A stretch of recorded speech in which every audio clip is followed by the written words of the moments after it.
Hello everyone, and welcome back to another session of Dark Souls 2 PvP and another weapon showcase. This time I am using the Manikin knife, which you can get off of the Manikins in Earthen Peak.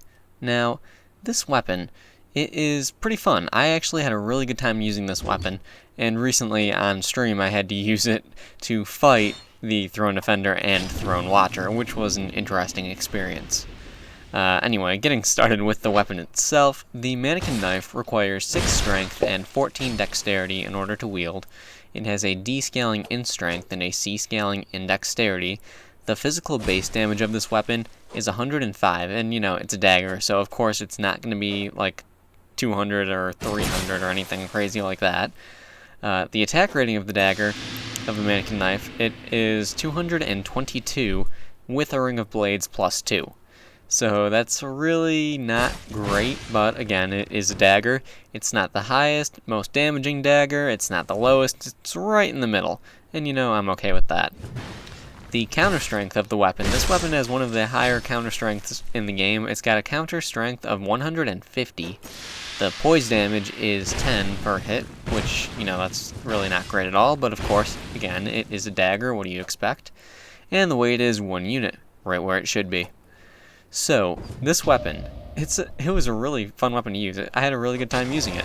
Now, it is one of the longer daggers in the game. I do believe that it is, in fact, the 3rd longest, following the Black Flamestone dagger and the Royal Dirk. Those two are sort of competing for the title of the longest. I'm not sure which actually is, but I know it's one of those two.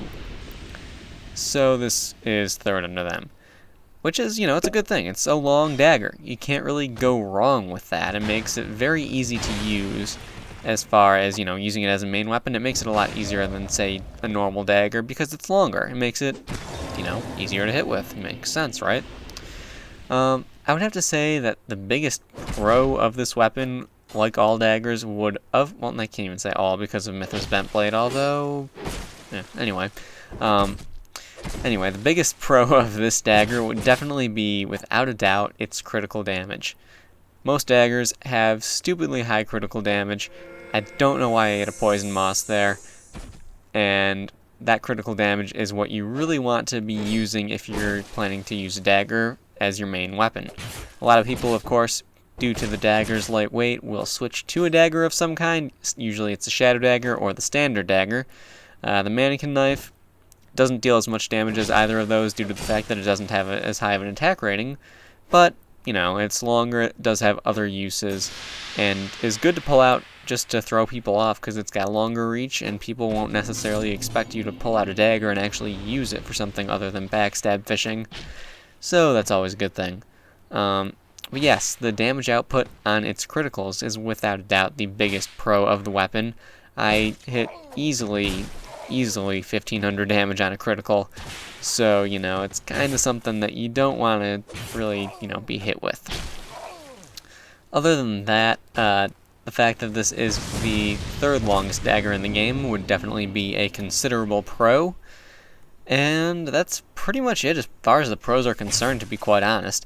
I mean, this weapon, it's a good weapon, it's a good dagger. It's not the best though, it's not the worst by any means, but it's just floating right in the middle, and this guy, gesturing after I parry his very first attack.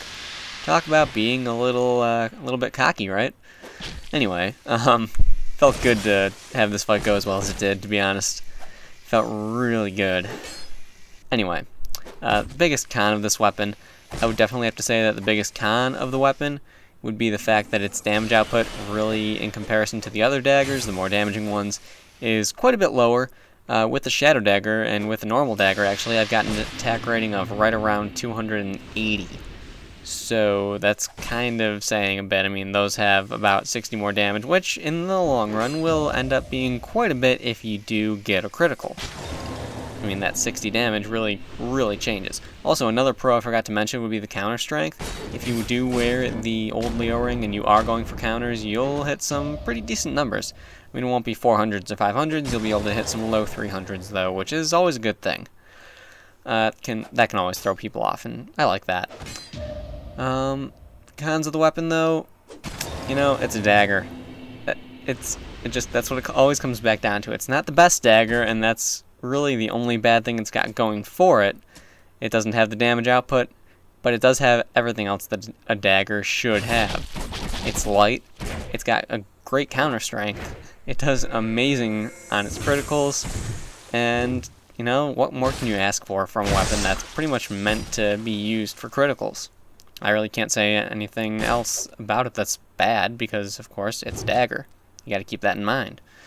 Anyway, there is one fight left after this. I hope you guys enjoyed the video, found it helpful in one way or another. Please like, subscribe, and all of that good stuff, and I will see you guys next time.